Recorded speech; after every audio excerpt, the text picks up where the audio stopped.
আরে আমি খাইছি বউ। এক্সকিউজ মি ভাই। চুপ। আচ্ছা ঠিক আছে। ভাইয়া আমার একটু গাড়িতে আপনি লিফট দিবেন, সামনে আমার ইমার্জেন্সি যাওয়া দরকার। আচ্ছা বহেন বউ। আরে ভাই, ভাই আপনি কি ফোনে কথা কইতে কইতে বাইক চালাইবেন? ফোনে কথা কইতে কইতে বাইক চালানো মারাত্মক দণ্ডনীয় অপরাধ। এক কাজ করেন, আমি বাইক চালাই, আপনি পিছে বহেন। আহো চালাও। ঠিক আছে, বউ, নামেন।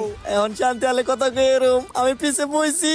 বউ ভাই আস্তে আস্তে চালাইও, নতুন বিয়া করছি। আরে রাত্রে আগে পুরু, রাত্রে যায় আগে বউ।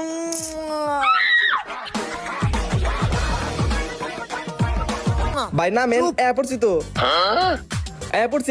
হ বউ হ, অনেক ঠিক আছে চিল ভাই, করো। জায়গা তেলে। আচ্ছা বউ, আমরা কিন্তু বেশি সমুদ্র পারে থাকুম না, আমরা খালি রুমে রুমে থাকুম, বুঝছো?